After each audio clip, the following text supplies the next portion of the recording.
დილამშვიდობისა დღეს 29 დეკემბერია, დილის 8 საათი და 30 წუთი პირდაპირ ეთერშია გადაცემა ერთსულოვნების დილა. სოფიო კუჭავა და გეგინე მსიწვერიძე ვიქნებით თქვენთან ერთად. მშვიდობიან და ბედნიერ დღეს გისურვებთ ყველას. წარმატებულ და ნაყოფიერ დღეს გისურვებთ. რაც შეეხება გადაცემას, შევეცდებით რომ საინტერესო იყოს. ახლა კი ვნახოთ საეკლესიო კალენდარი და შევიტყოთ რომელ წმინდანებს იხსენიებს მართლმადიდებელი სამოციქულო ეკლესია.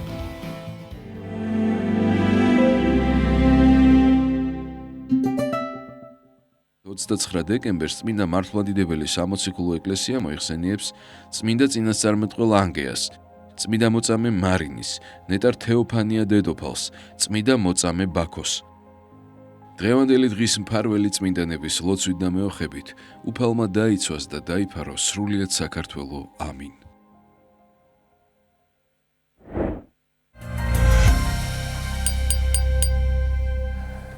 ყველას გილოცავთ დღევანდელი წმინდანების ხსენების დღეს და რაც შეეხება ჩვენი გადაცემის ანონსს. მზადება ქრისტეს შობის დღესასწაულისთვის. თემაზე სასაუბროდ შემოგვერთდება წმინდა გრიგოლ ხანძთელის სახელობის ტაძრის ღვთისმსახური დეკანოზი იაკობ მუჯირი.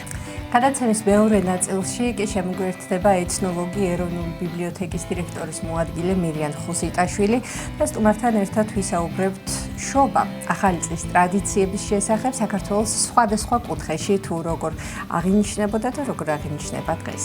საპატრიარქოს ახალგაზრდულმა სახლმა წლის შემაჯამებელი ღონისძიება გამართა. საღამოზე მონაწილეებმა ხელნაკეთი ნამუშევრების გამოფენა გაყიდვა მოაწყვეს და ასევე მოწვეულ სტუმრებს სახლის განვითარების სამომავლო გეგმები გააცხეს. თემასთან დაკავშირებით ნახავთ გადაცემის მშველობისას სიუჟეტს. სულის თარაზო, ასე ჰქვია ეთო მონასელიძის ახალ პოეტურ კრებულს, რომელიც ახლახან გამოიცა. კრებულის შესახებ უფრო მეც, რა თქმა უნდა, თავად ავტორისგან შევიტყობთ და უფრო მეც ვისაუბრებთ ამ წიგნის შესახებ, რომელიც დღეს ჩვენი სტუმარი იქნება. ასეთი იქნება ჩვენი დღევანდელი გადაცემა. ახლა ვნახოთ ამინდის პროგნოზი, გავიგოთ როგორი ამინდი გველოდება დღეს სრულიად საქართველოში და ამინდის პროგნოზის შემდეგ მოძღვართან ერთად დავბრუნდებით სტუდიაში.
დავბრუნდით ეთერში მოძღვართან ერთად შემოგვიერთდა წმინდა გრიგოლ ხანძთელის სახელობის ტაძრის ღვთისმსახური დეკანოზი იაკობ მუჯირი. დილამშვიდობისა მამა იაკობ. დილამშვიდობისა. დიდი მადლობა სტუდიაში მოგბრძანებისთვის. მზადება ქრისტეს შობის დღესასწაულისთვის. ეს არის დღეს ჩვენი მთავარი სასაუბრო თემა.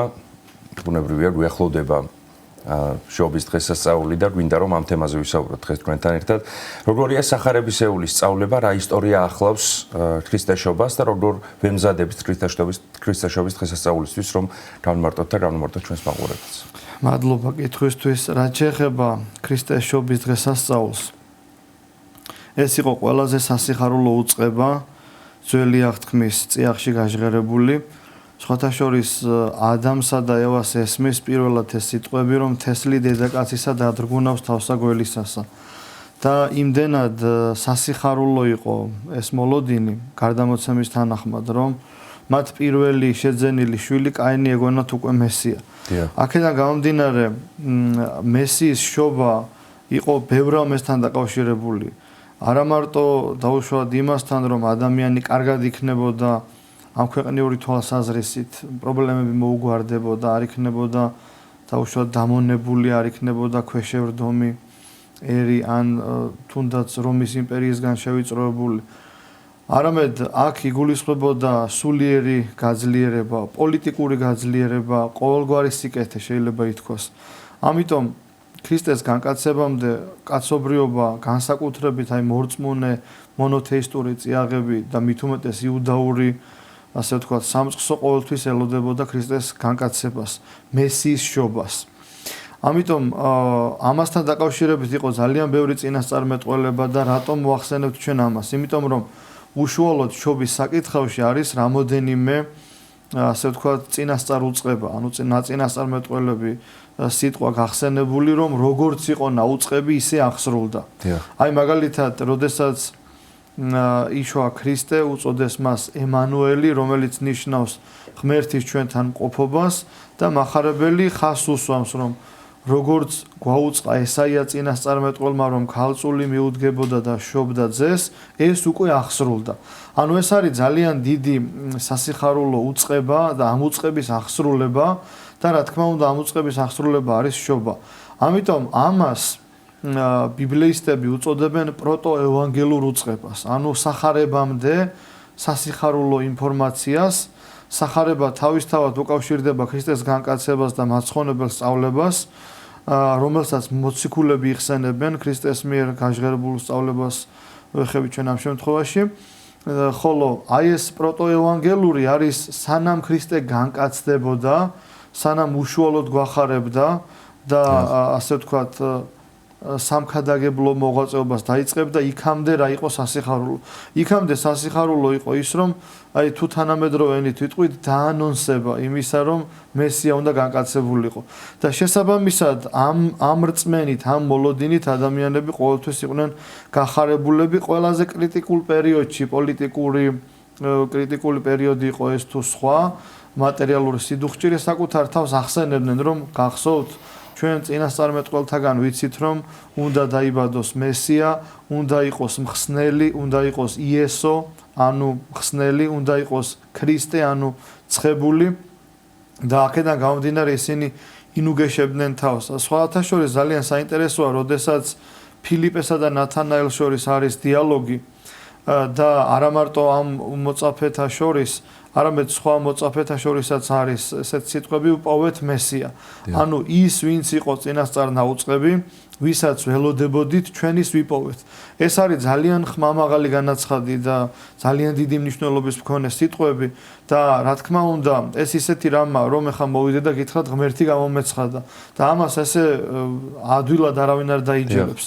ასეთივე თეოფანიის, ანუ ღმერთის მხილველობის ტოლფასი სიტყვები იყო მესიის ხილვა და ამიტომაც როდესაც ფილიპესა და ნათანაელს შორის არის ეს დიალოგი, რომ ვიპოვეთ მესია და წამოდი და გაჩვენებ, აი ესეთი ძალიან რეალისტური შტრიხია, მოვედ და იხილე.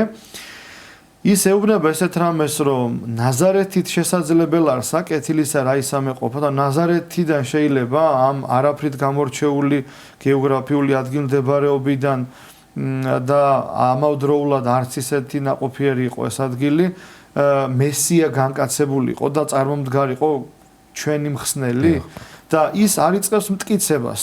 ეუბნება რომ წამოდი და ნახე, მოვედ და იხილე. ანუ ეს მაგალითით ძალიან ბევრ რამეზე მეტყველებს, რომ ცოცხალი მოლოდინი იყო, არა ის რომ რაღაცა უბრალოდ ისტორიული სიტყვები იყო გაჟღერებული, რომ მესია უნდა განკაცებულიყო და ამას დაუშვად ასაკით დიდი ადამიანები შედარებით მცირე ასაკის მქონე ადამიანებს აუწყებდნენ და ეს იყო რაღაცა უბრალოდ გარდამოცემა. არამედ ეს იყო ცოცხალი მოლოდინი და იმდენად დიდი რწმენა იყო, რომ შეიძლებოდა მოსწრებოდი ამ დროს გეხილა განკაცებული ღმერთი და დამოწაფებოდი მას. ამიტომაც არის თუნდაც სხვა ადამიანების შემთხვევაში, როდესაც მართალი სვიმეონი და წინასწარმეტყველი ანა ეგებება მირქმის დროს ქრისტეს და ამბობს სიტყვებს, რომ აც განუტევე მონაშენი მეუფეო სიტყვისაებ შენის. ანუ ახლა უკვე შემიძლია რომ გარდავიცვალო, იმიტომ რომ ამ სიტყვების აღსრულება ვიხილე. ასევე ძალიან მნიშვნელოვანია ეს გენდერული ნიშანი, რასაც თანამედროვე ადამიანები ძალიან დიდ ყურადღებას აქცევენ, რომ ამ დროს თანაბარი, ასე ვთქვათ, ღვთისმსახურების მქონე არის კაციცა და ქალიც. ამ შემთხვევაში სვიმეონი მართალი, ანუ მამაკაცი და წინასწარმეტყველი ანა, რომელიც ასევე წინასწარმეტყველებს და ეს ადამიანი არის გამორჩეული და წმინდა წერილის ენა, ანუ ბიბლიის ენა ამაზე მეტყველებს, რომ მისი წარმომავლობა, მისი გენეტიკა ყველაფერი არის ნახსენები. ტომისაგან ასერისა, ასული ფანოელისი არის ნახსენები ანა წინასწარმეტყველთან დაკავშირებით და ესე მასვე ჟამსა შინა მოიწია და წინასწარმეტყველებდა და იტყოდა. ანუ ამ დროს ზუსტად ამ დროს მოსულა, როდესაც მართალმა სვიმეონმა მიიქვა, რა თქმა უნდა ეს არის სულიწმინდის მადლით, რომ შეუძლებელია ჩვენ როდესაც თანხმდებით შეხვედრაზე ვერ მივდივართ დროულად ზოგჯერ და ამ დროს როდესაც მესია განკაცდა, როდესაც სვიმეონმა აღიარა, როდესაც ეს სიტყვები წარმოთქვა და ამავდროულად მოდის წინასწარმეტყველი ანა, რა თქმა უნდა შემთხვევითი არა. ეხლა რაც შეეხება უშუალოდ აი ამ შობასთან დაკავშირებულ წინასწარ უწყებას, მე ამას ვახსენებ და მე სხვა მუხლებსაც შევეხები. როდესაც მოგვები აჟღერებენ კითხვას ქრისტესთან მიმართებაში, სადა უკვე შობა დარს ქრისტიანო, სად უნდა დაიბადოს ისინი ბუნებრივია ისმენენ სიტყვებს ბეთლემს ჰურიასტანისასა. ანუ ჰურიასტანში და კერძოდ ბეთლემში განკაცდება მესია და ეს იყო წინასწარ დაუწყები. ნახეთ, რამე თუ ესრეთ წერილ არს წინასწარმეტყველისა მიერ, დააშენ ბეთლემ ქვეყანა ეგე იუდაისი არასა და უმრწემეს ხარ. იუდას შორის ერთ-ერთი გეოგრაფიული ადგილმდებარეობაა ბეთლემი და არაფრით არ ხარ სხვაზე ნაკლები ბეთლემო, ესეთი სიტყვებია გაჟღერებული, თითქოს განპიროვნებულია ეს ტოპონიმი, რადგანაც შენ შორის დაიბადება მესია. ნახეთ, რამე თუ შენგან გამოვიდეს წინამძღვარი, რომელმან დაამწყსოს ერი ისრაელისა. ანუ შენგან იქნება, ანუ შენ წიაღში დაიბადება, შენ გეოგრაფიულ საზღვრებში დაიბადება მესია, რომელიც უწინამძღვრებს ისრაელ ერს და გამოიხსნის მას. ანუ ეს იყო ერთ-ერთი წინასწარ უწყება, ანუ წინასწარმეტყველება გაჟღერებული და კონკრეტულად დაკონკრეტებული. შეიძლება ითქვას, რომ უნდა ყოფილიყო მესია, უნდა ყოფილიყო ქრისტე, უნდა დარქმეოდა სახელი ღმერთი ჩვენთან ყოფობა, ანუ ემანუილი, უნდა ყოფილიყო ქალწულისაგან შობილი, ცხებული და მხსნელი, ბეთლემისაგან შობილი და ასევე ძალიან მნიშვნელოვანია, როდესაც მართალი იოსები და ყოვლადწმინდა ღვთისმშობელი ბრუნდება ეგვიპტის ასე ვთქვათ სიულტოლვისაგან, ანუ როდესაც გაექცნენ ისინი ჰეროდეს და მის რისხვას. ასევე ნახსენები არის წინასწარმეტყველება ეგვიპტით უწოდო ძესა ჩემსა ამისთვის ეგვიპტით უწოდე ძესა ჩემსა ამისთვის აღვამაღლო იგი. ანუ ის რომ ეგვიპტეში წასვლა მოუწევდა და დაბრუნება, ესეც იყო წინასწარ ნაუწყები და ასევე ძალიან მნიშვნელოვანია ის რომ დაემკვიდრეს ნაზარეთს შინა ნახსენებია, რამე თუ იყო ნაუწყები რომ ნაზარეველ ეწოდოს.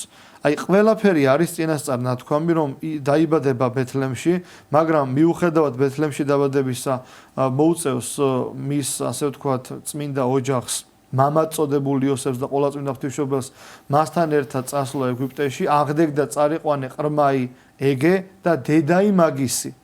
არა ცოლი შენი, არამედ დედაი მაგისი, ანუ წაიყვანე ბავშვი და დედა მისი.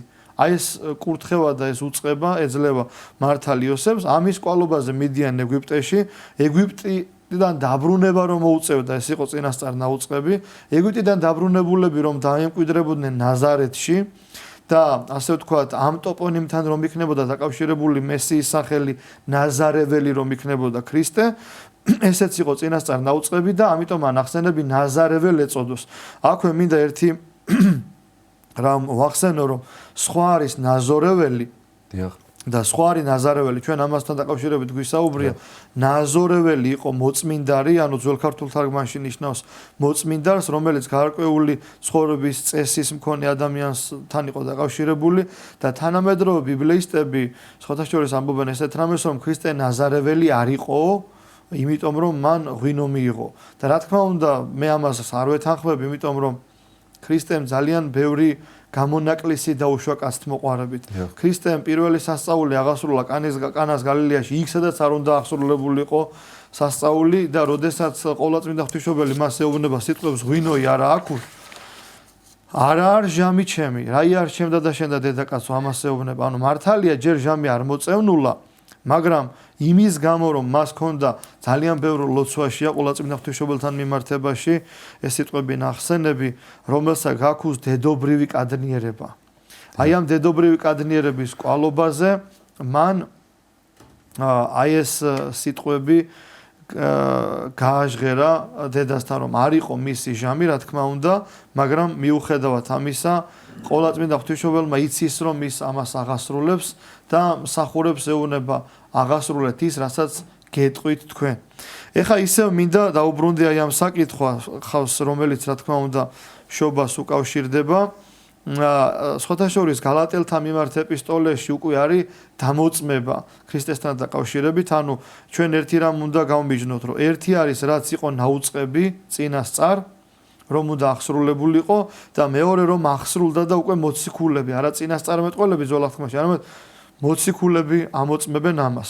გალატელთა მიმართ ეპისტოლის მეოთხე თავში ესეთი სიტყვები: მოავლინა ღმერთმა ძეთვისი შობილი დედაკაცისაგან. ანუ დაამოწმა მოციქულმა ის, რაც უნდა აღსრულებულიყო წინასწარმეტყველის მიერ ნაუწყები. ასევე ძალიან ბევრი ადგილია შობის დღესასწაულზე ეს არ იკითხება ეს ეპისტოლები, მაგრამ მე მინდა გავიხსენო ორი მუხლით შევეხო აი ამ საკითხავს. ღმერთი გამოჩნდა ხორცითა. მოციქული ამბობს, ანუ მან სრულად მიიღო ჩვენი ადამიანური ბუნება ყოვლადწმინდა ღვთისმშობლისაგან და ამიტომაც არის იგი ღმერთისრული და კაცისრული, სრულად მიიღო ადამიანური ბუნება. ასევე იქამდე ამბობს მოციქული, ყრმათაცა ეზიარა ხორცითა. აი განსაკუთრებით იკონოგრაფიული გამოსახულების დროს, როდესაც ყრმა მაცხოვარი გამოისახება, რომელიც ხელთ უპყრია ყოვლადწმინდა ღვთისმშობელს, აი ამ იკონოგრაფიის საფუძველი შეიძლება ითქვას უშუალოდ სახარებისეული და ახალგაზრდისეული სწავლება არის და მოციქულის ეს სიტყვები, რომ ყრმათაცა ეზიარა ხორცით, ანუ ჩვილებრივი ყოფა ქონდა ღმერთს, ანუ სრულად ასე ვთქვათ ადამიანური ბუნების მიღება ნიშნავს იმას, რომ ის იშვა როგორც ადამიანი, ის იყო ყრმა, ის იყო ჭაბუკი და მას ჰქონდა ასევე სიმრთელის და სისრულის ასაკი, ანუ 33 წელი, როგორც ეს მიიჩნეოდა იუდაურ წიაღში. ამიტომ ის არაფრით გამორჩეული არ ყოფილა იმ გაგებით, რომ ხაზი გასმოდა იმას, რომ ის მესია. პირიქით, ის იშვა ბაგაში, ის იშვა ქალწულისაგან, ანუ მან ყოვლითურთ მიიღო თვე ჩვენი წმინდა სვიმონ მეტაფრასტი ამბობს ამას წმინდათა ქალწულებრივთა სისხლთაგან, ანუ დაიმდაბლა თავი თვისი და როგორც ასევე წმინდა იოანე ოქროპირი და ასევე ბასილი დიდი ამბობს ლიტურგიკული ღვთისმსახურების დროს, ანუ საიდუმლო ლოცვებში დაიმდაბლა თავი თვისი და მორჩილ იქმნა ვიდრე სიკვდილადმდე. ეს არის ძალიან მნიშვნელოვანი. არა დამატებოდა სხვას თავის ცხოვრების განმავლობაში, ხო? რა თქმა უნდა და არაფრით საკუთარ უპირატესობას არ წარმოაჩენდა და მოციქულებს ეუბნება არ მოვედი იმისათვის, რომ თქვენ მემსახუროთ, ანუ გიმსახუროთ, არამედ მოვედი იმის გამო, რომ მე მოგემსახუროთ თქვენ და რა თქმა უნდა ფერხბანა არის ერთ-ერთი მნიშვნელოვანი მაგალითი აი ამ სიტყვების განივითებისა. და ნახეთ რა არის მნიშვნელოვანი, მოავლინა ღმერთმა ძეთვისი შობილი დედაკაცისაგან და იქმნა იგი სჯულსა ქვეშე. ანუ ის სჯული, ანუ ის მაცხონებელი სწავლება, რომელიც ძველ აღთქმაში მიცემული ქონდა კაცობრიობას, იმისათვის რომ ღმერთთან დაახლოებულიყო, მან არ შეურაცხო ეს სჯული და არ უგულებელყო, არამედ ისიც დაემორჩილა ამ რჯულს. ანუ რა ჩვენ გვჭირდებოდა ცხონებისათვის, საკუთარი თავის ამ რჯულსვე დაამორჩილა. და ასევე, როდესაც მას სხვა ადგილზე უწევს ფარისევლებთან, სადუკევლებთან, წიგნობრებთან, რჯულის მოძღვართან საუბარი, ის ამბობს ხაზგასმით, რომ მე არ მოვედი რჯულის დასარღვევად, ანუ გასაუქმებლად, არამედ მის აღსასრულებლად მოვედი. და აი ეს სიტყვები, რომ რაითა რჯულსა ქვეშემყოფნი გამოიხსნეს, რაითა შვილება იგი მოიღონ. ძალიან მნიშვნელოვანია, იმიტომ რომ მან რჯულში მყოფობით ჩვენ მოგმადლა თავისუფლება და არა მარტო თავისუფლება, არამედ პატივი და ღირსება. აი ეს აქსიოლოგიური, ანუ ღირსებითი ნაწილი არის ის, რომ თქვენ მეგობარნი ჩემნი ხართ ეუბნება მოწაფეებს და ამის შემდეგ ისინი მოციქულები ხდებიან. და ყოველ ადამიანს მიმადლა შვილება. აი ეს შვილება არის ძალიან დიდი კადნიერება. თუ ყოვლადწმინდა ღვთისმშობელს აქვს დედობრივი კადნიერება, ჩვენ გვაქვს შვილებრივი კადნიერება, იმიტომ რომ ღმერთს ველაპარაკებით, შენობით და ღმერთთან აი ეს ძალიან ბევრი რევერანსი, ასე ვთქვათ, და ზედმეტი ისეთი ბარიერები არ გვჭირდება ჩვენ, არამედ ღმერთი ყველაზე დიდ და უშუალო ურთიერთობის საშუალებას გვაძლევს. და ნახეთ როგორი სიტყვებია, რაითა რჯულსა ქვეშემყოფნი გამოიხსნეს და რაითა შვილება მოგმადლოს. რამე თუ ხართ შვილნი და გამოავლინა ღმერთმან სული ძისათვის ისა გულთა შინა ჩვენთა, რომლითავ ღაღადებთ აბა მამაო. ესე იგი ღმერთმა მისი ძის, ანუ ღმერთის მეორე ჰიპოსტასის მიერ, ნახეთ რა სიტყვები არის ნახსენები, გამოავლინა ღმერთმან სული ძისათვის ისა. მისი მადლი შეეხო ჩვენ გულს, გულთა შინა ჩვენთა და ამიტომაც ჩვენ, რადგან შვილების მადლი და კადნიერება მივიღეთ, ვამბობთ აბა მამაო. ანუ როგორც ყრმები მას მიმართავთ მამაო. ესე იგი, როგორც ბავშვი მამას მიმართავს, მამა, მამილო, აი ასევე შეგვიძლია ჩვენ მივმართოთ ღმერთს და არათუ ეს პოტენციურად არის ნახსენები, არამედ ამ მადლის კვალობაზე მეტყველებთ ჩვენ ასე ღვთის წინაშე უშიშრად და კადნიერად. მოციქული ამას გულისხმობს. და სხვა ადგილზე მოციქული ამბობს, რომ ვერავინ იტყვის უფალი იესო ქრისტე თუ არა აქვს მას სულიწმინდის მადლი. ანუ ღმერთთან ურთიერთობის გარეშე და ამ მადლის ანუ ეს მადლი გვათამამებს, ეს მადლი გვაბედინებს ჩვენ იმას, რომ ღმერთთან ასეთი უშუალო ურთიერთობა გქონდეს, რომელიც არის ყოვლადსრული, ყოვლადკმა, საუკუნეთა უწინარესი და ამავდროულად არ გვეშინოდეს. ძალიან დიდი, გავლენიანი, ძალმოსილი და ისეთი ავტორიტეტული იყო შეიძლება პიროვნება, მამა ამ შემთხვევაში, მაგრამ არანაირი შიში მასთან მიმართებაში შვილს არ აქვს. სწორედ აი ასეთივე მამობრივი სიყვარული და სითამამე მოგმადლა ჩვენ ღმერთმა და აი ეს თუ არ იგრძნო ადამიანმა ღმერთის ყოფობას ვერ გრძნობს. ანუ სანამ აი ამ თავისუფლებაში ღმერთთან ურთიერთობის დროს ვერ შევა ადამიანი, ვერ გაითავისებს რომ ღმერთი მისი მამა. უფალმა ძალიან დიდი წყალობა მოუვლინა ჩვენზე მამაო თავისთავად და იგივე ის რომ ასეთი უშუალო დამოკიდებულება გვაქვს ჩვენ უფალთან ხომ მიმართავთ მას. ჩვენ რამდენად ვიაზრებთ ამ ყველაფერს? ანუ ეს ჩვენთვის ჩვეულებად ხო არ არის უბრალოდ და არა ის რომ გავიაზროთ რეალურად რას წარმოადგენს ასეთი დამოკიდებულება უფალთან. ჩვეულება იმ შემთხვევაში არის თუ ადამიანი უბრალოდ სოციალური მოსაზრებით გააკეთებს ამას. ახლა სოციალურ მოსაზრებაში რა ვსგულისხმობ? საერთოდ სოციალური აზრი ადამიანისთვის ძალიან მნიშვნელოვანია. თუ კი ადამიანი ასე ვთქვათ, მორწმუნე ადამიანების გარემოშია, რელიგიური ადამიანების გარემოში, ზოგადად დავანებოთ თავი ქრისტიანობას და მართლმადიდებლობას, ის ცდილობს, რომ თავი ამ ნორმირებულ ადამიანად წარმოაჩინოს და მისთვის რელიგიურობა ერთგვარ კულტურულობასთანაც ასოცირდება. იმისათვის, რომ იგი სხვაგვარ ადამიანად არ იქნას აღქმული, ის ამ წესებს, ნორმას, კულტურას, ტრადიციას და ჩვეულებას გარეგნულად აღასრულებს. მაგრამ ეს ხდება იმის გამო, რომ არაფრით განსხვავებული საზოგადოების წევრი არ იყოს იგი და რაიმე განმასხვავებელი, ასე ვთქვათ, განსხვავებულობის ტვირთი ფსიქოლოგიურ ენაზე არ დაედოს მას. ამას არაფერი კავშირი არ აქვს ნამდვილ რელიგიურობასთან. სხვა რამე არ თქვას, ხო? იმის გამო რომ სხვას, მაჩვენებლობით ხდება ამის აღსრულება.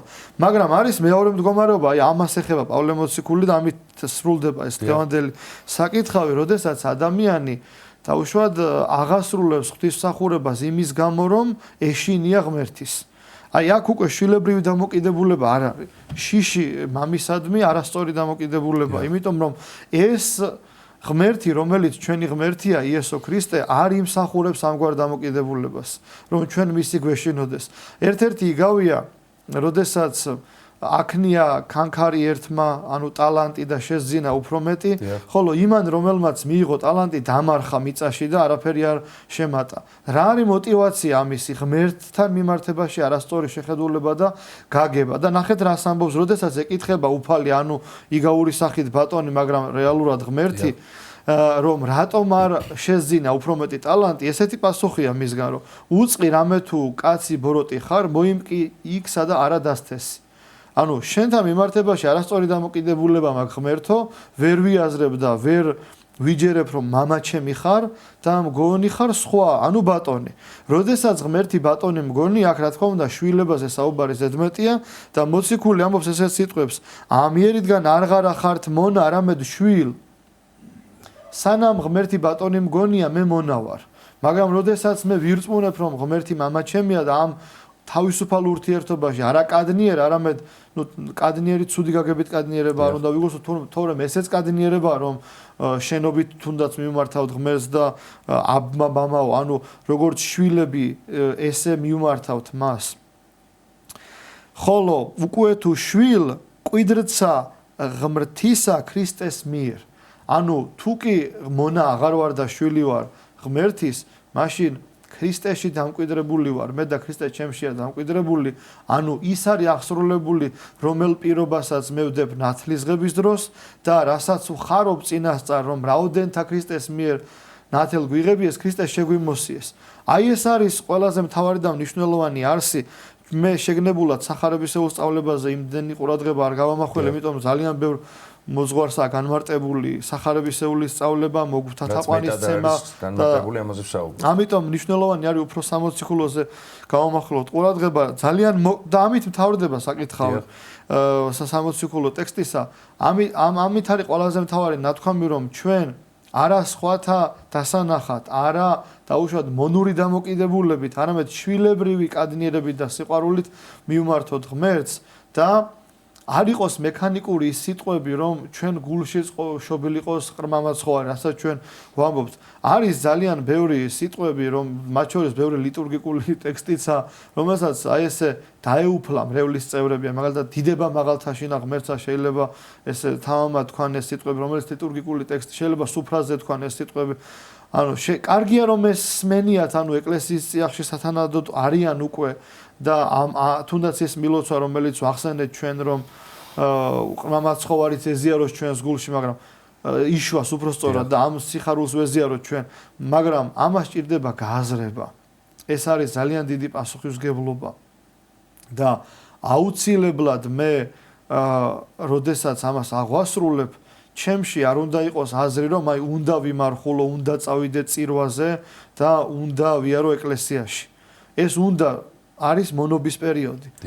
როდესაც მე აღარ შემიძლია სხვაგვარად მოვიქცე, უწირველად ვიყო, უზიარებლად ვიყო, ეს არის უკვე შვილებრივი მდგომარეობა.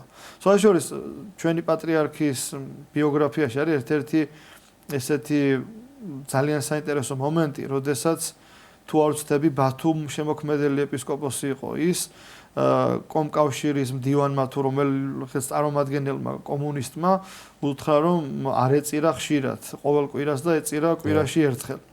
და პატრიარქის პასუხი არ ყოფილა ის, რომ მე კათოლიკოს პატრიარქი ვარ და ვალდებულება მაქვს რომ უნდა ვწირო.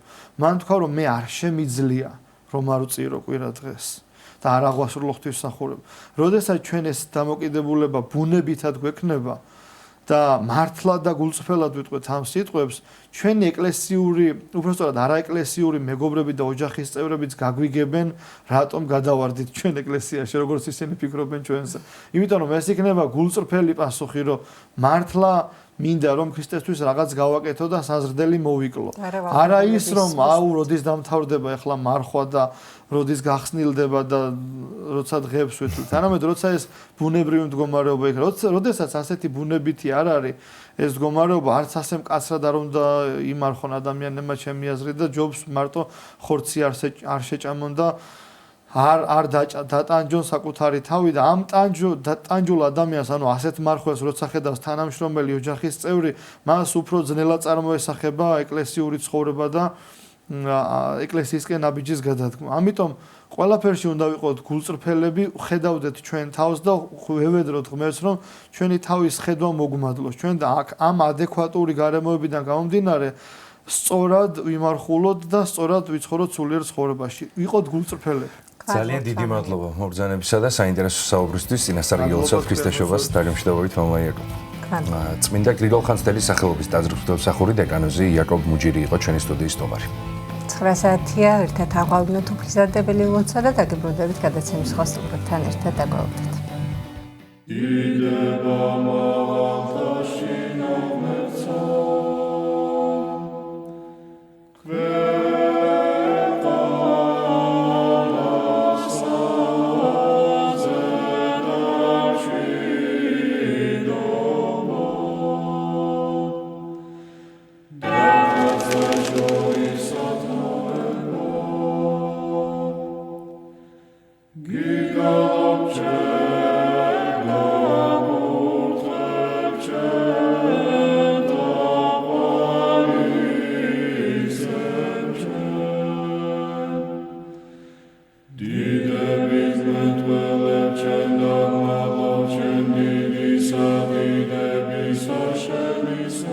ამაო ჩვენო, რომელი ხარ ცათაშინა, წმინდა იყავნ სახელი შენი, მოვედინ სუფევა შენი, იყავნ ნება შენი, ვით არცა ცათაშინა, ეგრეცა ქვეყანასა ზედა, პური ჩვენი არსობისა, მომეც ჩვენ დღეს და მომიტევენ ჩვენ თანანადებნი ჩვენი, ვით არცა ჩვენ მიუტევებთ თანამდებთა მათ ჩვენთა და ნუ შემიყანებ ჩვენ განსაცდელსა, არამედ მიხსნენ ჩვენ ბოროტისაგან.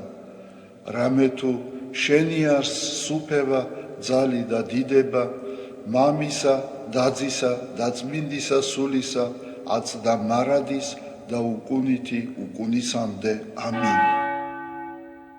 მიწყალე მე ღმერთო, დიდითა წყალობითა შენითა და მრავლითა მოწყალებითა შენითა ახოცე უჯულოებაი ჩემი. უფროს განბანე მე უჯულოებისა ჩემისაგან და ცოდვათა ჩემთაგან გამწმინდე მე. რამე თუ უჯულოებაი ჩემი მე უწყი და ცოდვაი ჩემი წინაშე ჩემსა არს მარადის. შენ მხოლოსა შეგწოდე და ბოროტი შენ წინაშე ვყავ, რათა განმართლე სიტყვათაგან შენთა და ზლოს ჯასა შენსა.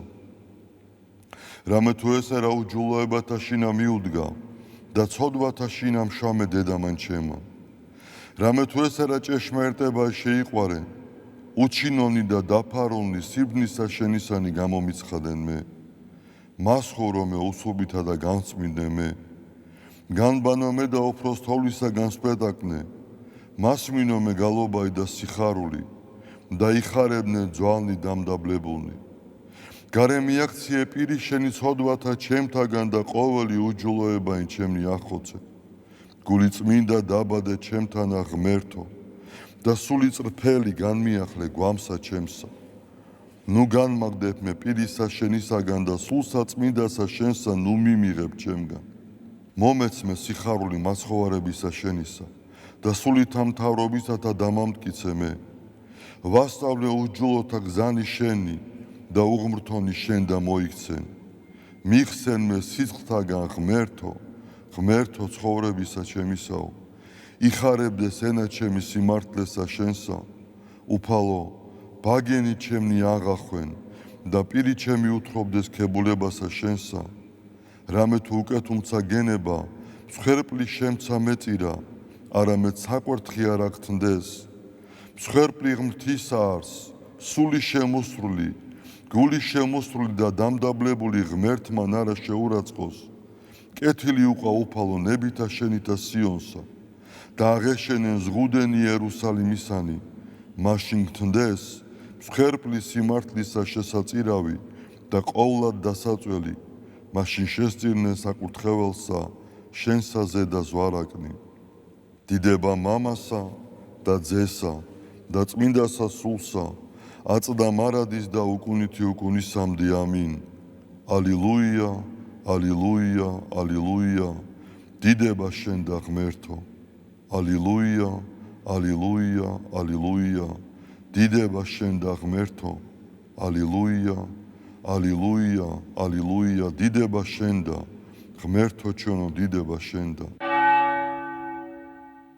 ღვთისმშობელო ქალწულო გიხაროდენ მიმადლებულო მარიამ უფალი შენთანა კურთხეულ ხარ შენ დედათა შორის და კურთხეულ არს ნაყოფი მუცლისა შენისა რამე თუ მაცხოვარი გვიშევ სულთა ჩვენთა უფალო დიდება შენ და გადაარჩინე და გამთლიანე საქართველო უფალო დიდება შენ და გადაარჩინე და გამთლიანე საქართველო უფალო დიდება შენ და გადაარჩინე და გამთლიანე საქართველო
დავბრუნდით პირდაპირ ეთერში, როგორც დაგვრდეთ სტუმართან ერთად. სულის თარაზო, ასე ჰქვია ეთომონას ელიზის ახალ პოეტურ კრებულს, რომელიც ახლახან გამოიცა. კრებულის შესახებ უფრო მეტს ავტორთან ერთად ვისაუბრებთ, რომელიც ჩვენ გადაცემის სტუმარია. დილამშვიდობის, მადლობას მოგახსენებთ მოგზაურობისთვის. დილამშვიდობისა.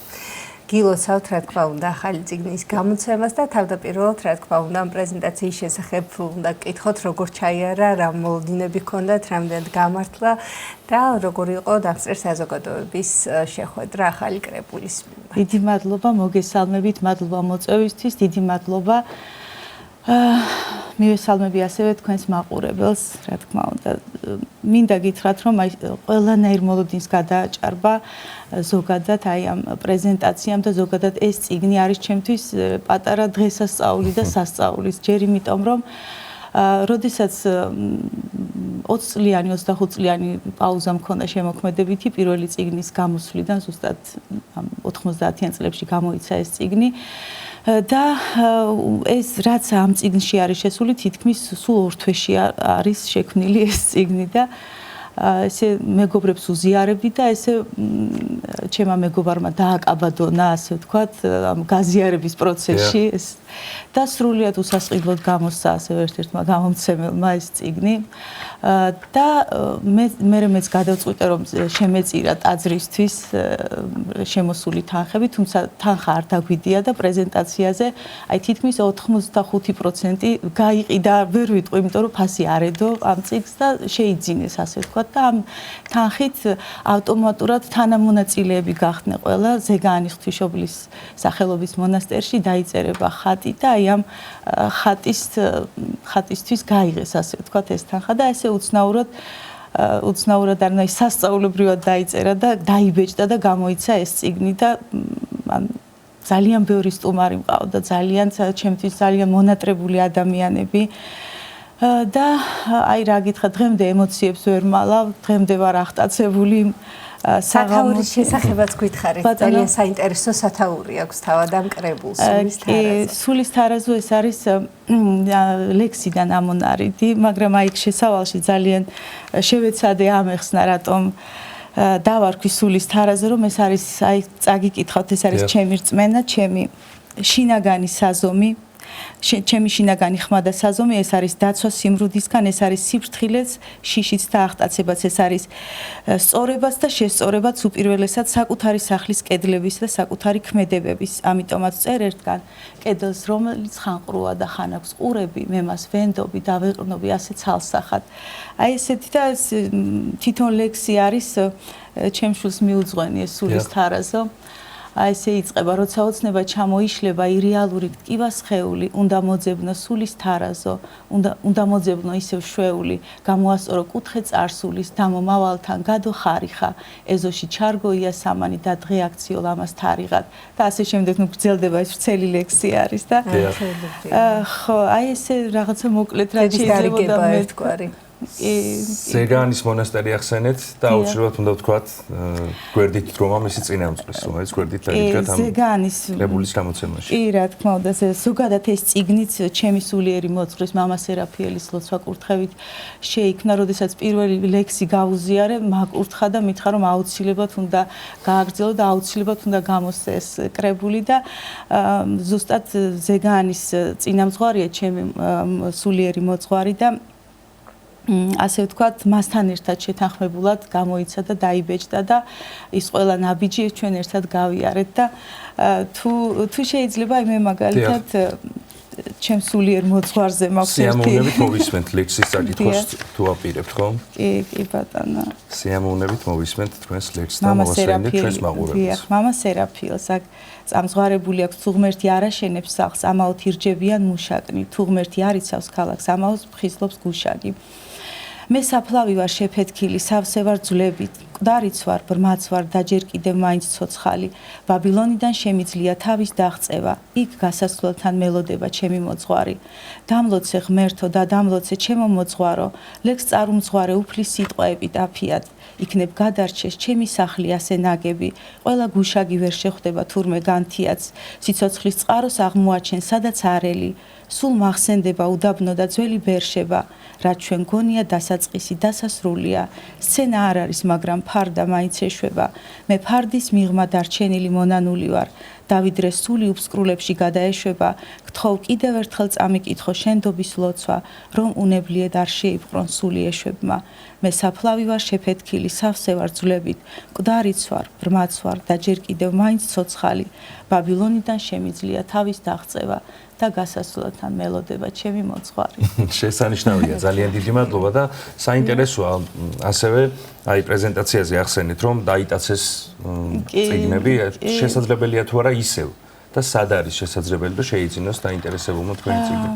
იცით რა არის ან თქვენ პირადად უნდა შეგეხმიანოთ თუ როგორ ხდება მისი რეალიზაცია? არ შემიტანია, იმიტომ რომ იმდენად მოულოდნელად გაიყიდეს, არ ვიცი, წაიღეს ეს წიგნი, რომ თითქმის ძალიან ცოტა დამრჩა და არ ვიცი, ალბათ სავარაუდოდ გონია რომ ისევ გამოვცემთ ალბათ ამ კრებულს, არ ვიცი, აი სრული აშლაგი ჩაიარა. ძალიან საინტერესოა. სხვათა შორის ჩემი შვილის გაფორმებულია, ერთ-ერთი შვილის, რომელიც ამ ღონისძიების თანაწამყვანი იყო ჩემს მეუღლესთან ერთად, რაღაცა ისე გამოვიდა ოჯახური გარემო იყო ჩემმა ერთ-ერთმა შვილმა იმღერა, ასე ვთქვათ, ესიც კონსერვატორიის კურსდამთავრებულია, გაალამაზა მუსიკალურად გაგვიფორმა ეს საღამო და აი მთლიანობაში რაღაცა ესეთი ოჯახური ძალიან ისეთი საღამო გამოგვივიდა და აი ალბათ ფოტოებში ჩანს არ ვიცი ის შესანიშნავი საღამო ხო ნამდვილად. მიჭირს ახლა ჩემ საკუთარ შეიძლება სხვა ლექსების შინაარს ძირითადად რა თემატიკისა არის ეს? ძირითადად არის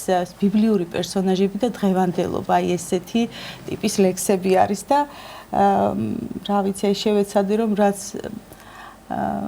მაქსიმალურად გადმომეცა ეს ჩემი შინაგანი სამყარო რაც პირველი კრებულისგან რამდენად განსხვავებულია და რა განაპირობა ეს სხვაობა? არ ვიცი, ალბათ კი, პირველი კრებულისგან ძალიან განსხვავდება, ეს სრულიად სხვა თემატიკა იყო და ალბათ ეს თემატიკა გამოიწვია და განაპირობა ზუსტად ჩემს სულიერ მოძღვართან ურთიერთობამ, ტაძართან ურთიერთობამ,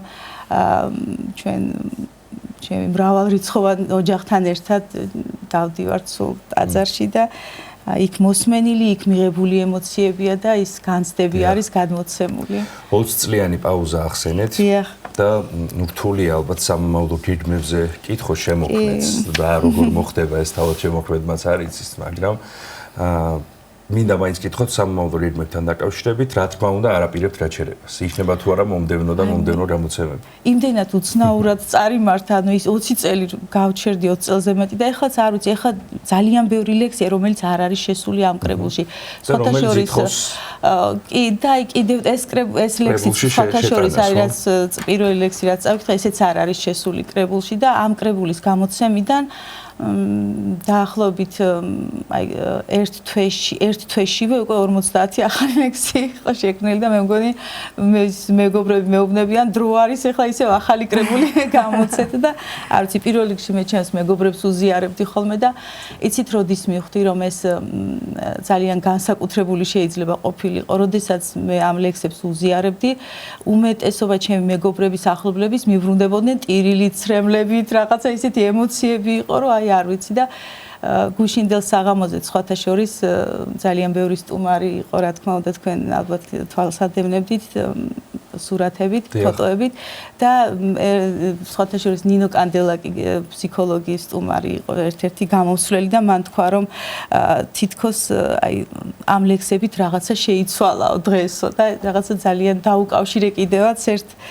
ერთ-ერთ ჩემ ლექსს რა ლექსია თუ არაფერს არ ცვლისო ასე მთავრდება ეს ლექსი და მე ძალიან გამეხარდა რომ იმ დარბაშივე რაღაცა შეიცვალა თითქოს და ძალიან თბილი გარემო იყო რა თქმა უნდა ის დამსწრე საზოგადოებამ შექმნა ესეთი იმ სტუმრებმა ვინც იქ იყვნენ დედა ბარბარე და დედა თეკლე ჩემი სტუდენტობის მეგობრებიც ესწრებოდნენ ასევე ორივე იღუმენი არის და ეს იყო აი რაღაცა განსაკუთრებული საღამო დღემდე ვერ აი ისეთი შთაბეჭდილების ქვეშ ვიყავი რომ დღემდე ისევ იქ ვარ თითქოს შარჩენილი. დარწმუნებული ვარ ეს შთაბეჭდილებები კიდევ დიდი ხანი გაყვებათ როგორც თქვენ ასევე იმ საზოგადოებას რომელიც ესწრებოდა და ასევე მათ ვინც იხილავს ამ კრებულს და გაეცნობა თქვენს პოეზიას და ჩვენ შეხვედრის დასასრულს კიდევ ერთი ლექსი რომ დაგვიტოვოთ და დაგეგმოთ.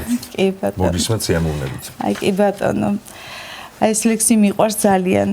ჯერ უნდა ჩადგეს ქარიშხალი ზღვა რომ დაწყნარდეს, ვეშაპის მუცელს დააღწიოს თავი იონამ. გადაარჩინოს სინანულმა გრევას ნინევი, ჩვენ კი რატომღაც ყველაფერი გვინდა იოლად. 10-დან 1 კეთროვანი იტყვის მადლობას. ვინ არის მეტი ან ვინ არის მათზე ნაკლები? შევიმოსებით, გავმდიდრდებით, წელში სწორდებით. ბოლოს კი მაინც ნემსის ყუნჩი ძრება აკლემი. ვეშაპის მუცელს დააღწია თავი იონამ. ჩვენ კი რატომღაც ყველაფერი გვინდა იოლად. ძალიან დიდი მადლობა აუცილებლად მომდევნო გამოცემით ელოდებით ჩვენთან სტუდიაში. მადლობა თქვენ მოწვევისთვის. დიდი მადლობა დაგემშვიდობებით. შეგახსენებთ სტუდიის სტუმარი გახდათ პოეტი ხაუტაძე ეთომონესელი. საპატრიარქოს ახალგაზრდულმა სახლმა წლის შემაჯამებელი ღონისძიება გამართა. საღამოზე მონაწილეებმა ხელნაკეთი ნამუშევრების გამოფენა გაყიდვა მოაწყვეს და ასევე მოწვეულ სტუმრებს სახლის განვითარების სამომავლო გეგმები გააცნეს. ნახოთ სიუჟეტი.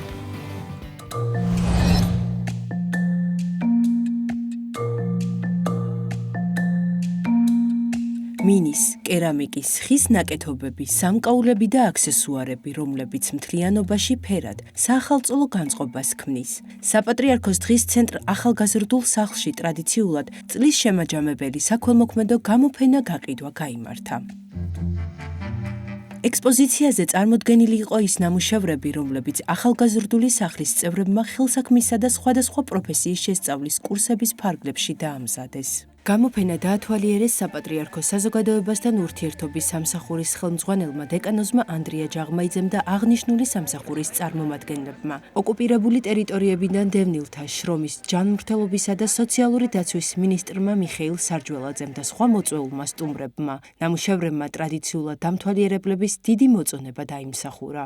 ძალიან მნიშვნელოვანი დღე იყო დღეს, ერთგვარი თავმოყრა იყო იმ გამოცდილების, ახალგაზრდული სახლის იმ გამოცდილების, რაც წლების განმავლობაში დააგროვდა. მოგეხსენებათ, რომ ახალგაზრდული სახლის დამფუძნებელი არის კათოლიკოს პატრიარქი და მიზანი ამისი იყო სახელმწიფო მზრუნველობის პროგრამიდან გამოსული ახალგაზრდებისათვის ისეთი გარემო შექმნა, სადაც ისინი შეძლებდნენ სოციალიზაციას, შეძლებდნენ უნარების შეძენას, რომელიც მათ ცხოვრებაში მიეხმარებოდა საზოგადოებისათვის. ეს ხალხი რჩება თითქოს გარიყული, რადგანაც სახელმწიფო პროგრამები 18 წლამდე ასაკის მზრუნველობა მოკლებული ბავშვებისთვის არის მხოლოდ და შემდგომში აი ამ ბავშვებს ბევრი რამ სჭირდებათ. ამისათვის შეიქმნა ეს სახლი, მათ აქ საშუალება აქვთ, რომ გაეცნონ სხვადასხვა პროფესიებს, მოსინჯონ თავისთავი ხელოვნებაში იქნება ეს თუ სხვა დარგებში და ეს სახლი საჭიროებს მეტ ყურადღებას, რადგანაც საშუალება არის, რომ უფრო მრავალფეროვანი გახდეს აქაურობა და უფრო მეტ ადამიანს მიეცეს საშუალება ისარგებლოს ამ სახლის ფუნქციით და დღეს ძალიან სასიხარულო, რომ ჯანდაცვის მინისტრი ბატონი მიხეილ სარჯველაძე ბრძანდებოდა ამ ღია კარის დღეზე გაეცნო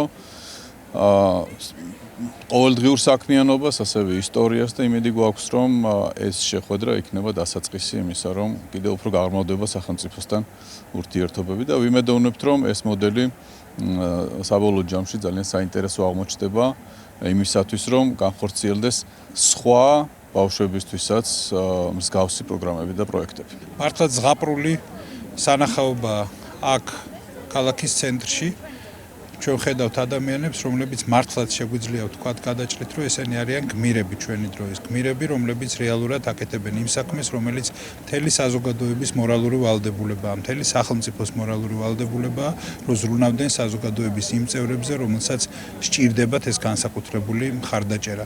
საბედნიეროდ უნდა ვთქვათ, რომ ეს არის მართლაც არაჩვეულებრივი შესაძლებლობა, რომელიც გააჩინა საპატრიარქოს მხარდაჭერით, წმინდესის ლოცვა-კურთხევით, რაც შეიქმნა და მართლაც უაზისია იმ თვალსაზრისით, რომ ეს არის გამორჩეული შესაძლებლობა, რომელიც გვარწმუნებს, რომ ჩვენ საზოგადოებას სწორედ ამ ადამიანების აი ნამოქმედებით ხვდებით, რომ აქვს შესაძლებლობა, რომ ის იყოს ემპათიურიც, იყოს მხარდაჭერით შესაძლებლობებით აღჭურვილი იმისთვის, რომ საზოგადოების თითოეულ წევრს, ვისაც ჭირდება საზოგადოების მხარში დგომა, ეს მხარდაჭერა რომ კონდეს. ექსპოზიციის პარალელურად ახალგაზრდულ სახლში ღონისძიება გაიმართა, რომლის ფარგლებშიც დღის ცენტრის წარმომადგენლებმა ჯანდაცვის მინისტრს ორგანიზაციის საქმიანობა და სამომავლო გეგმები გააცნეს. საღამოს დასასრულს ახალგაზრდული სახლის წარმატებულ კურსდამთავრებულებს სიგელები გადაეცათ. ეს არის როგორც შეჯამება, ასევე აი ამ ახალი სტრატეგიის, ახალი ხედვის წარდგენა და ღია კარის დღე დავარქვით, ანუ წარუდგინეთ მინისტრს და დამსწრე საზოგადოებას მომავალი, ანუ ჩვენი ორგანიზაციის ხედვა და როგორ გვესახება მიზნამდე მისაღწევი გზები. შეიძლება ითქვას, რომ დაიხვეწა წლების განმავლობაში, ხედვა ჩამოყალიბდა, გამოცდილება დაგროვდა და ეს გამოცდილება მინდა მოვახმაროთ შედეგს. მადლობა მინდა ისევ და ისევ მოვახსენო კათოლიკოს პატრიარქს საოცარი ინიციატივისთვის, ძალიან საჭირო ინიციატივისთვის, საზოგადოებისთვის, ქვეყნისთვის და დიდი მადლობა ასევე მეუფე შიოს, რომელმაც საჭირო დროს ძალიან დიდი მხარდაჭერა აღმოგვიჩინა ჩვენ ახალგაზრდულ სახლს და მამა ანდრია ჯაღმაიძეს. ეს არის ორგანიზაცია ახალგაზრდული სახლი, რომელიც დაარსდა 2017 წელს პატრიარქის ინიციატივით და მას შემდეგ უწყვეტა ზრუნავს ახალგაზრდების კეთილდღეობაზე. ჩვენ გვაქვს ძირითადად 3 მიმართულება, ეს არის დღის ცენტრი, გვაქვს ტრანზიტული საცხოვრისი იმ ახალგაზრდებისთვის, ვინც ზრუნვის სისტემიდან გამოდიან და გრძელვადიანი მხარდაჭერის მიმართულება. ჩვენი მთავარი ღერძი, ასე ვთქვათ, არის ჩვენი საოცარი ფერადი სახელოსნოები და ეს განმანათლებლო თავგადასავალი, რომელსაც ვთავაზობთ ახალგაზრდებს, აქ ხდება ყოველდღიურად ახალი პროფესიების მოსინჯვა, ახალი მეგობრობის გაცნობა, სოციალური ბარიერების მოხსნა, ჩვენი სხვადასხვა, ასე ვთქვათ, ღონისძიებების საშუალებით და ჩვენთვის ეს არის რაღაცნაირად ერთგვარი შესაძლებლობების პალიტრა, რომელსაც ვთავაზობთ იმ ახალგაზრდებს, რომლებსაც სხვადასხვა მიზეზების გამო ხელი არ მიუწვდებათ ყველა იმ სიკეთეზე, რაც არსებობს ქვეყანაში. ასე რომ პატრიარქის კურთხევით გაჩნდა ეს საოცარი სივრცე, ფერადი სივრცე, რომელიც ბევრ ახალგაზრდას აერთიანებს და ბევრ ახალგაზრდას სწორ, ასე ვთქვათ, მიმართულებას აძლევს, თუ რა უნდა იყოს მისი მიზანი და როგორ უნდა დაგეგმოს ამ მიზნამდე მისასვლელი გზები. დღეს წარმოვადგინე ჩემი დეკორატიული სანთლები, ხელნაკეთი, მე თვითონ ვამზადებ ამ სანთლებს. დღეზე გავფენისთვის, რომ დავანახო ჩემი ნაშრომი სხვა ადამიანებს. ეს სახლი არის ძალიან მნიშვნელოვანი, იმიტომ რომ აქ ძალიან ბევრ რამეს ვსწავლოთ, ბავშვები, მომავალზე ვიცით რომ რა უნდა გავაკეთოთ მომავალზე. ნულიდან ბოლომდე გვასწავლიან ყველაფერს, გვერდში გვეხმარებიან და აქ არის ძალიან კარგი გარემო.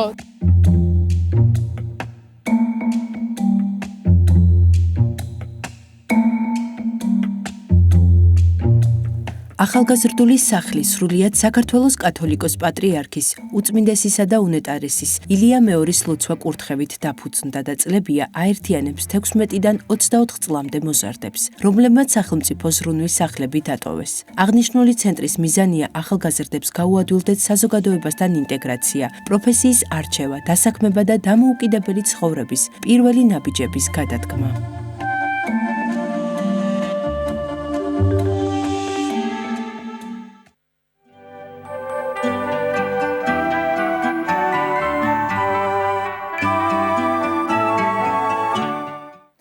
დავბრუნდით ეთერში სტუმართან ერთად შემოგვიერთდა ეთნოლოგი, ეროვნული ბიბლიოთეკის დირექტორის მოადგილე ბატონი მირიან ხოსიტაშვილი. სტუმართან ერთად ვისაუბრებთ შობა ახალი წლის ტრადიციების შესახებ საქართველოს სხვადასხვა კუთხეში. დილამშვიდობისა ბატონო მირიან. დილამშვიდობისა. დიდი მადლობა გადაცემაში მონაწილეობისთვის, ჩვენთან სტუმრობისთვის. მოგვიახლოვდა შობა ახალი წელი და ბუნებრივია ვინტერესდებით იმ ბევრი ტრადიციის შესახებ, რაც უხვად გვაქვს საბედნიეროდ ქართველებს სხვადასხვა კუთხეში, საქართველოს სხვადასხვა კუთხეში და სწორედ ამ ტრადიციების შესახებ გვინდა ვისაუბროთ, რა ტრადიციებზეა კონკრეტულად საუბარი, ბუნებრივია ძალიან ბევრია და შორს წაგვიყვანს ამას საუბარი, თუმცა მნიშვნელოვან ტრადიციებზე გვინდა რომ გავამახვილოთ ყურადღება, რომ მაყურებელმაც იცოდეს, რა ტრადიციებია დღემდე შემორჩენილი, როგორც აღნიშნავდნენ ადრე ჩვენი წინაპრები. დიდი სიამოვნებით, სწორედ ამ პერიოდში უფრო აქტიურად გვახსენდება ხოლმე ის ტრადიციები, როგორც ხვდებით შობას, ახალ წელს, აი ამ სადღესასწაულო მზადების პროცესში. თავიდანვე უნდა ვთქვათ, რომ საშობაო და საახალწლო დღესასწაულთა ციკლი იწყებოდა ბარბარობის დღესასწაულიდან და აი ბარბარობის შემდეგ პრაქტიკულად იყო მზადება საახალწლო პერიოდისთვის, ისევე როგორც საშობაო პერიოდისთვის და ჩვენი ქვეყანაც და მისი მოსახლეობაც პრაქტიკულად საუკუნეების მანძილზე განსაკუთრებით ემზადებოდნენ და აღნიშნავდნენ ამ დღესასწაულს, რომელიც არ იყო მხოლოდ ერთი დღის აღნიშვნა, არამედ ციკლი იყო, თქვათ, აი სადღესასწაულო. ჩვენ ვიცით, რომ ჩვენი კალენდრის მიხედვით, სახალხო კალენდრის მიხედვით, სანამ იულიუსის კალენდარი დამკვიდრდებოდა, გრიგორიანული კალენდარი დამკვიდრდებოდა, მანამდე გარკვეულწილად ახალი წელი იცვლიდა სხვადასხვა პერიოდს. იყო გაზაფხულზე აღნიშვნა, რადგან სიცოცხლის განახლებას გულისხმობდა აღნიშნავდნენ ადრე ფეოდალურ ხანის ნაწილში აგვისტოს პერიოდშიც და აი ცოტა გვიან მკვიდრდება უკვე იანვარში ახალი წლის აღნიშვნა, როცა აი შობის დღესასწაულს ემთხვევა და სწორედ უკვე დიდი ხანია ამის აღნიშვნის და პირველი წერილობითი წყარო საახალწლო დღესასწაულთან და საშობაო დღესასწაულთან უпростоრად გვაქვს ჩვენ მე-14 საუკუნის სამართლის წიგნი არსებობს ასეთი ხელმწიფის კარის გარიგება, სადაც თქვათ განსაზღვრულია პროტოკოლი როგორ უნდა აღნიშნოს სამეფო ხელისუფლებამ, ასე იგი უმაღლესმა იერარქებმა დღესასწაული და პრაქტიკულად რეალურად იქ უფრო საშობაო დღესასწაულზე ლაპარაკი რომ თქვათ პირველ რიგში მიდიან ძღვენით სტუმრების სამეფო დასთან, სამეფო ხელისუფლებასთან ეს პერიოდი ემთხვევა გიორგი ბრწყინვალის მეფობის პერიოდს, სხვა შორის ეს არის ერთ-ერთი ძველი სამართლის წიგნი, რომელიც მე-19 საუკუნეში ექვთიმე თაყაიშვილმა აღმოაჩინა და მერე უკვე 1920 წელს გამოსცა წიგნად და ბუნებრივია ეს სამართლის კრებული არ იყო იმ პერიოდში მე-14 საუკუნეში მოფიქრებულ შედგენილი, არამედ გარკვეულ ტრადიციას ემყარებოდა და მაშინ მოიყარა თავი. პირველ რიგში მიდიოდნენ ძღვენით, საჩუქრებით, რომ მიერთმიათ გაახსნილებდნენ, ასე ვთქვათ, მარხვას და ასრულდებოდა მარხვა და იწყებოდა, ვთქვათ, საზეიმო ცერემონია. ასე ვთქვათ, მე-14 საუკუნეში აღდგენილი ტრადიცია, წინა საუკუნეების. წინა საუკუნეების ბუნებრივია და ის გადმოცემები, ის ჩვევები მოაქციეს თქვათ ამ კანონთა კრებულში. და აი ამ პროტოკოლის აღნიშვნისას გარდა ზეიმისას ის სტუმრები ვინც იყვნენ ზეიმებდნენ თქვენ აღდგომის უпростоრად საშობაო დღესასწაულს და აქ აღდგომაზეც არის საუბარი ამ დოკუმენტში სხვა შორის და შობას როდესაც აღნიშნავდნენ მერე უკვე გადიოდნენ გარეთ საზეიმო აღნიშვნაზე და მერე ეს პროცესი მთავრდებოდა ასე ვთქვათ ნადირობის ცერემონიალით და სტუმრებსაც და მასპინძლებსაც ჰქონდათ საშუალება რომ ენადირათ. გარდა ამისა ის ტრადიციული ხალხური წესებიდან გამომდინარე იყო განსაკუთრებული მზადება როგორც საშობაო და საახალწლო სუფრასთან დაკავშირებით, ასევე სამოსთან დაკავშირებით. ცდილობდნენ საქართველოში ეს იქნებოდა გლეხი, ფეოდალი თუ სამეფო ხელისუფლება, ან ცოტა მე-19 საუკუნეში უკვე შემოდის მუშათა და ვთქვათ, აი ხელოსანთა გარკვეული და კასტა, ცდილობდნენ რომ ჩაეცვათ სპეციალურად შეკერილი ახალი სამოსი. იმიტომ რომ მათი განწყობით საშობაოდ შეხვედრა ახალი სამოსით, ახალი განწყობებით ნიშნავდა რომ მთელი წელი სხვა იმ განწყობით გაგრძელდებოდა და სიახლით უნდა დახვედროდნენ და ეს იყო ძალიან მნიშვნელოვანი. საახალწლო დღესასწაული ბუნებრივია არჩეული და მეკლეს გარეშე და ეს მეკლეც წინასწარ უნდა ვთქვათ რომ სპეციალურად ირჩევდნენ მეკლეს და მეკლის ასე ვთქვათ ინსტიტუტიას თუ ასე შეიძლება ვთქვათ, დავარქვათ ორ ნაწილად იყოფოდა.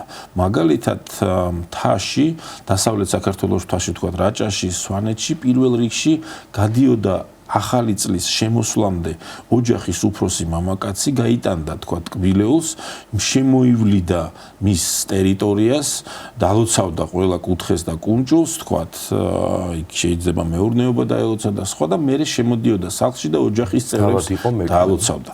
და მერე უკვე მოდიოდა წინასწარ შერჩეული ადამიანი, რომელსაც ჰქონდა ძალიან დადებითი აურა, თქვა რაღაც ყოველწილად წარმატებული ადამიანი იყო, ოჯახისთვის მისაღები პიროვნება იყო და ის დალოცავდა უკვე ის იყო მერე გარე მეკლე რომელიც ოჯახს თითოეულ წელს დალოცავდნენ. განსაკუთრებული ტრადიცია იყო თქვათ ბარში, მოგეხსენებათ 1 იანვარი ბასილი დიდის ხსენების დღეა და სწორედ ამ დროს საქართველოში იყო ტრადიცია მამაკაცის ფორმის ბასილების გამოცხობა, ანუ სპეციალურ პურებს, კვერებს აცხობდნენ.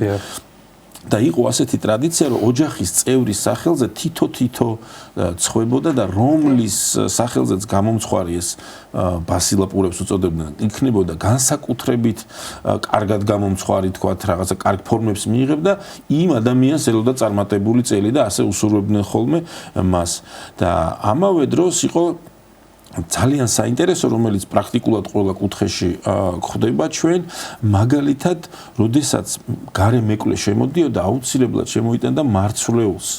და მარცვლეულს პურეულ კულტურად გააბნევდა ოჯახში და ბარაქას და ხვავს უსურვებდა.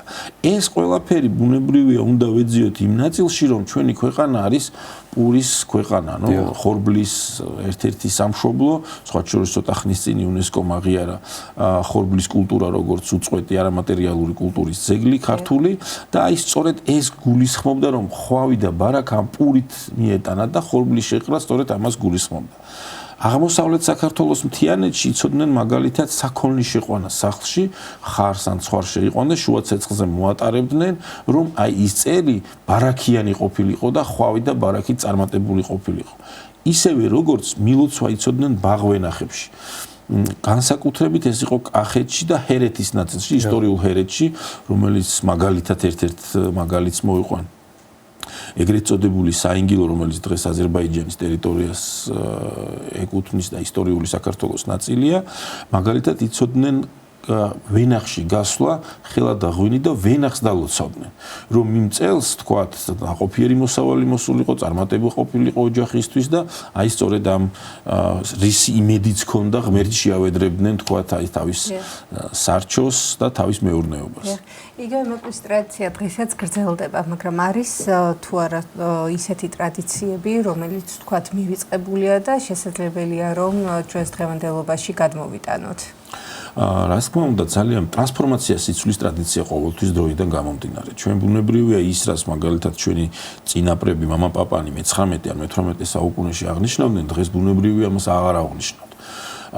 გარკვეულწილად იყო ასეთი ფორმა განსაკუთრებით ჩვენს ქალაქში, თბილისი მულტიკულტურული ქალაქია და ძალიან ბევრი ეთნოსის წარმომადგენელი ცხოვრობდა და გარდა ამისა ჩამოყალიბდა რაღაცა ჰამქრები, საზოგადოებები, გაერთიანებები პროფესიული ნიშნით. პირველ რიგში ესენი იყვნენ სხვადასხვა ხელოსნები, ვაჭრების სხვადასხვა მიმართულების. ერთ-ერთი ტრადიცია იყო, რომელიც დღეს აღარ აღინიშნება, ბუნებრივია, საკუთარ სახელოსნოებში გასვლა 1 იანვარს და იმ ტერიტორიის დალოცვა. ეს იგივე ფაქტს იმეორებს, რაც მე ვთქვი, თქვა ბაღვენახში გასვლა და დალოცვას მეთქი, ისიც გადიოდნენ, იქ აღნიშნავდნენ, დალოცავდნენ თავის ტერიტორიას და იმ წელს წარმატებას უსურვდნენ. ეს ახლა განსაკუთრებით აღარ აღინიშნება, ბუნებრივია, ჩვენი საქმე გვაქვს, პროფესიები გვაქვს და პროფესიული ნიშნით აღარ გავდივართ, თქვა და აღარ აღნიშნავთ.